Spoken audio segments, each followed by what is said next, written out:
what the story was about today, I would tell you a very fleshed out and pretty updated and hold up story.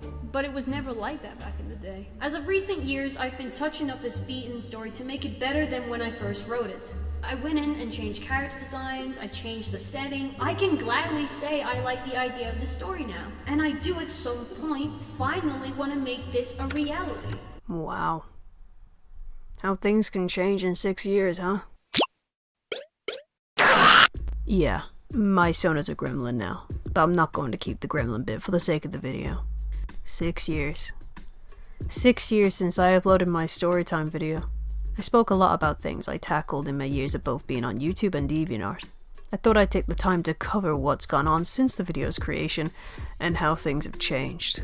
Like I said, one day this story will be a real comic. Yeah, no.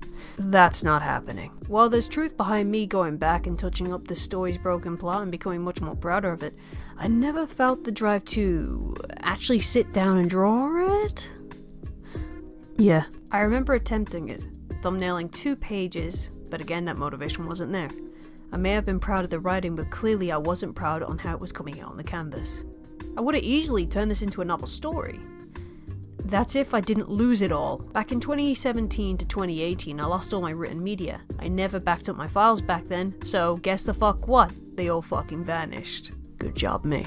I could have gone back to resurrect it, but let's face it, I have no passion for this story anymore. So, it's without a doubt when I say Werewolf Apocalypse is dead in the water, joining the rest of my dropped projects. Many things have happened due to this comic. Awesome things. And I dare say it, Reese has maybe become my most popular character on my account, second to Exbriel. Reese is still very much on the top of the chain of my most recognizable OCs out there. While Exbriel has taken a small backseat in art, Reese has grown much, much more since 2016. Baby now has depression! Now there are so many points to cover here with just Halloween the Saints alone, or hits as I'm going to address it from now on. Back in 2016, I had 43 pages complete. I had just uploaded page 16 of chapter 3. Conflicts were creeping into the story once more. The full moon was high in the sky and the devil was watching the show unfold.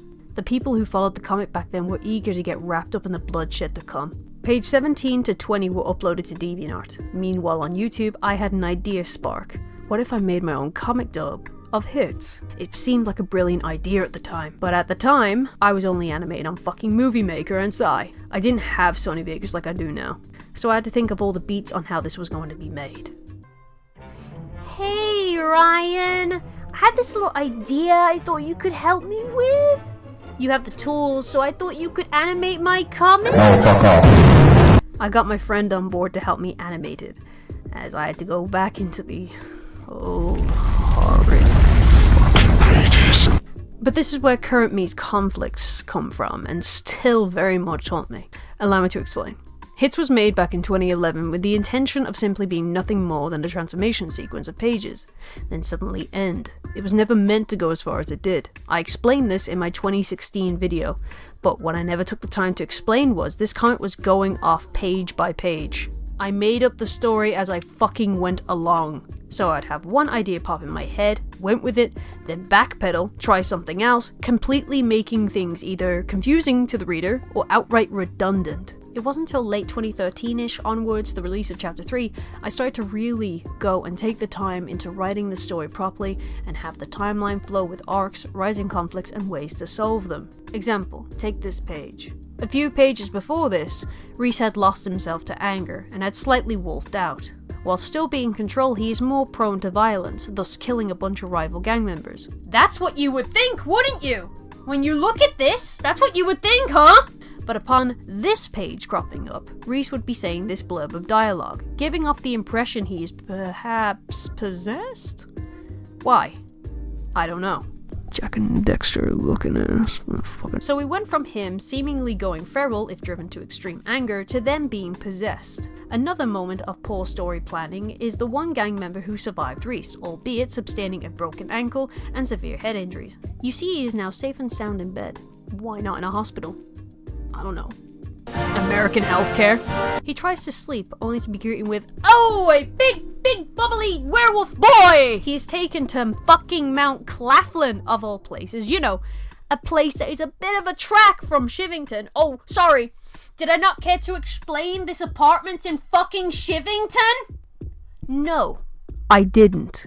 He's taken up a tree, drawers ripped off, and it's a dream. But wait, what's this? Was it not a dream? He wakes to claw marks on his chest, the windows wide open, writing on the walls, ooh!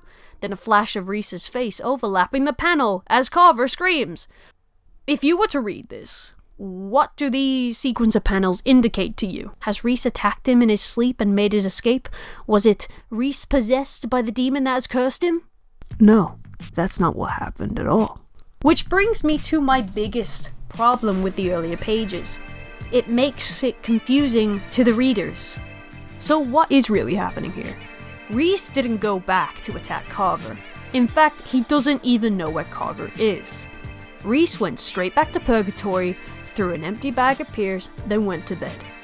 What is happening in this scene is X-Brail has attacked Carver, writing on the walls to scare him, but also leaving an extra bit of dark, ooey, gooey, evil stuff within his blood, so that can somehow come into play later. Oh, wait, what's that? That doesn't translate at all in the scene? It makes no sense? Why I put Reese in the panel? You would be correct! It makes no sense! When the first episode was being made for this comic dub, I went back to, quotations, fix the writing and panels for the comic. At the time, it seemed like a good idea to edit the backgrounds of the old panels, only redrawing them if they were too small or too poor in quality. The problem with this now is, well, it gives a whiplash effect. One minute you'll have a 2011 comic panel, then suddenly it cuts to a much more updated 2017 art style. That is the first problem. My second problem, even with the 2017 plot rewrites, it improved it but only by a small margin. You can only clean up so much before hitting a huge writer block, and that is what happened. I hated trying to accommodate the old pages with the new writing, as it still made no sense. The fake Shondi trap was a pointless scene, and the exchange dialogue Reese had with the woman is poor, even when updated. It isn't a good conflict. While other things were ironed out and improved, such as getting rid of the possession aspect, the plot for chapter 1 and 2 was still rocky. July 15th, 2017. Episode 1 came and I pointed everyone to listen to that, rather than reading the original 2011 release, as the motion comic would be considered the more canon update. After the first episode, focus went right back to releasing chapter 3. Releasing them was very slow, and had huge gaps between each page. From me announcing the voice actors in February of 2017 and releasing the episode in July, I had only uploaded 3 pages of the comic, uploading another just a week after the first episode dropped. Episode dropped a year after the first. It is I, the one you Oh wait. No, it didn't.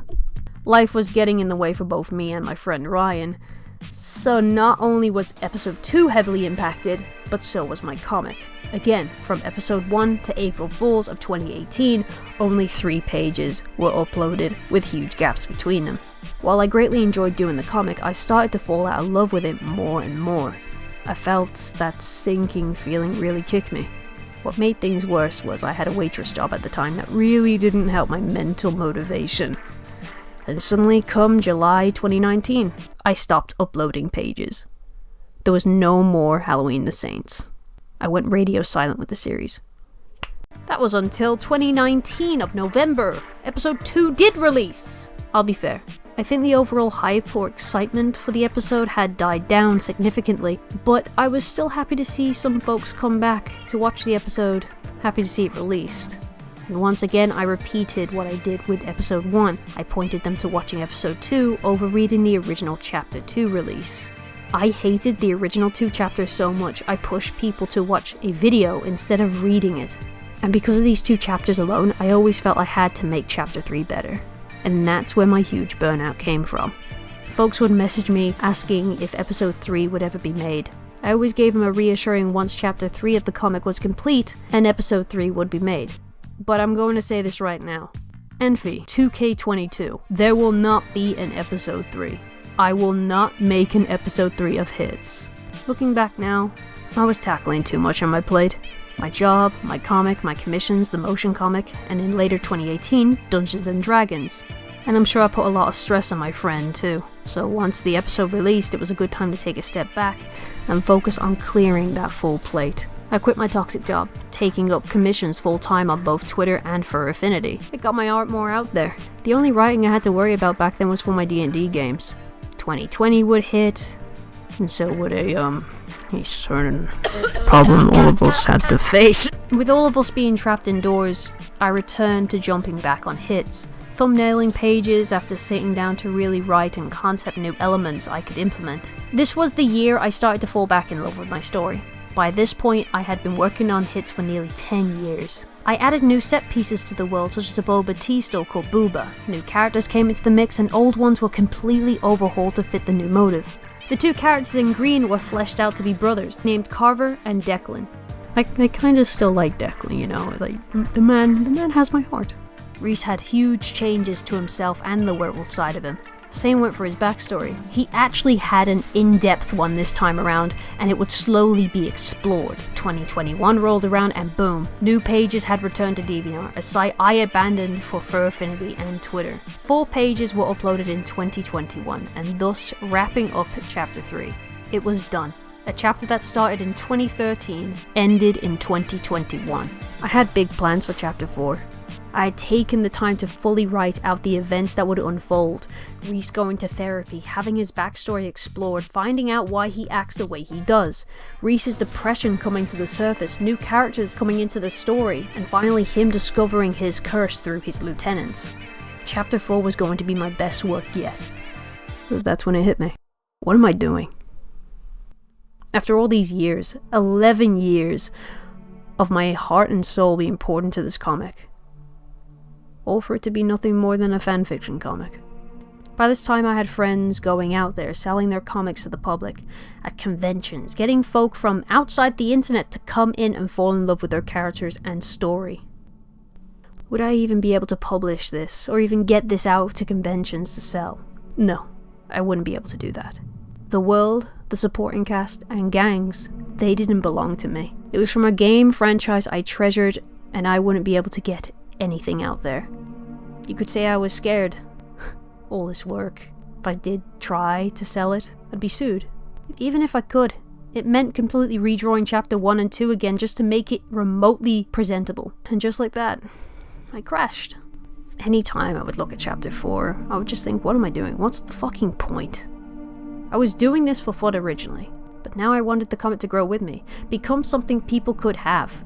But I couldn't do that because this wasn't my property. It was a fan comic about a werewolf being in Saints Row. I thought about just dropping it right there and then. I was so fucking close. Anytime I'd pick it up to work on it, my friends could see my frustration. Hell, I'd rant about it on voice calls. I'm thankful I had friends to really help pick me up. They would point out all the original stuff I had already made for this comic, all the new characters I made, the new stores thrown into the environment to flesh out this city from a 2008 game. They could see my love and effort I put into the story, so they threw an idea my way. Why not make it original? Make it an original gangster story and drop everything Saints Row. This thought first had me double taking. Drop my Saints Row comic to make it original. I'd be lying if I didn't say I was overwhelmed with how the hell I would pull that off. I fought friends on it saying I couldn't do it, I wouldn't do it. The stress of completely rebuilding something from the ground up scared me, especially seeing how Werewolf Apocalypse turned out. But I sat on it. I wasn't going to take their helpful advice and throw it to the wind. I finished the unreleased page 1 of Chapter 4. I had that sinking feeling creep up again. I had to make my choice now, and so I did. I announced hits would be dropped, but not cancelled. It'll be becoming original. This was the first step, and it was fucking terrifying. Making a world setting from the ground up was daunting. Making a story to go along with said ground up city, more so. Thinking of a title, the supporting characters, everything. Fucking stressful. I tried several mock-ups on how I'd write this story. Rough synopsises, you could say. Would I just rehash the original 2011 story but with new characters? No, I couldn't do that. That's when an idea finally hit me. I got my spark. I was going to make it a comic about Rhys, but it was going to be the very start. But something I never thought to show before. We were going to the start how Rhys became Rhys. If you had followed this character for a while, who is Reese when you look at him? An adult man who doesn't really know how to control his emotions, thus resulting to anger over anything else. Depression due to his current living situations and lifestyle, not to mention fucking once-a-month werewolf problems. Reese is an anger-prone, violent gang leader who wouldn't think twice if you had to get a bullet in your head. A man memed for not fucking smiling ever. In short, Reese is a big ol' stick in the mud. But was he always like this? This is where I fit my puzzle pieces perfectly in place.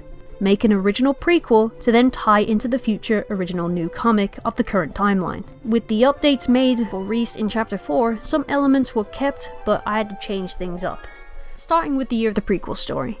It takes place in the 1990s, 1995 to be more specific. Reese's original birthday when he was created was the 29th of December 1990. Then it became 1980, roughly mid-2016, 17-ish. Now for this story, officially Reese's canon birthday is the 29th of December 1977, making him 17 in the year 1995. Now we have the year sorted and the age of our protag, check. Making the story, I had a rough trajectory where I wanted it to end, the year 1996. So this story would have a year to tell what it needed to. Reese would be 18 at the end of the story. So what's the setting? A city. While I am going original, I still have my inspirations and have this story to be somewhat of a love letter. So of course I'm going to keep the city environment but build the city myself, name, locations and all. As of this recording, I'm still very much fleshing out the city and fighting myself on what the fuck to name it. Thank you, City Skylines. Now for the cast. Who were they going to be? What was going to be their purpose? I had to make a new set of characters. Now when I say this took the longest alongside with writing the synopsis, it took fucking ages to get a solid idea. So much concepting, so much spitballing, then finally I settled. I'm still drawing out the character references for the full lineup, but for the most part these characters are completed for this story. Florin, Lewis, Jace, Alex, Georgie, Hector, Lucia, Kello, Stelia, Vince, Alexander, Bruno, and then finally Reese. All these characters play a part within the story that shape Reese into the man we all know as an adult. The storyline for the prequel has been completed for a little bit now, starting with slowly feeding you Reese's trauma this gang life is giving him, facing more manipulation before he's used to better someone else's plans to climb higher in the criminal underworld. The title was the last thing I had to come up with, and that was the most difficult to stick. Talons came to mind, having animal symbolism come into play with these characters. Some of these traits are outright name dropped, or you have to point them out in the environment they stand within. Each animal represents how the character holds himself. I fully intend to make a physical copy of chapter 1, and the others once they are complete. For now, you can simply read it on my Twitter or early on my Patreon. I'll link those below. Talons may have replaced Halloween the Saints, but the idea and soul of the comic still lives on. While it may be no longer tied to the Saints Row universe, I still very much keep Saints Row close to my heart. Hell, you may see some references dropped here and there, as the series still means so much to me. And even the 2022 reboot, yeah. I really did decide to reboot my comic at a bad time, huh? Once this prequel is complete, it just means I can jump on another comic to continue to further build Reese's story. From Talons to Fangs. The inspiration I have for the prequel heavily flows into what I have implemented into the future. Seeing Reese in a stage of his life I never thought I'd cover, building up to how he ends up being delivered his punishment. Having more characters come into the story. From 2016 to now 2022. I'm thankful for everyone that has stuck by my side to help me through the dark times, to keep me pushing forward. I'm pretty sure I wouldn't be where I am today without them. I stand by my statement I said in 2016. You keep trying, and you never know when you'll find that spark. Hold on to it tightly, and you'll never know what it may evolve into. Keep on creating.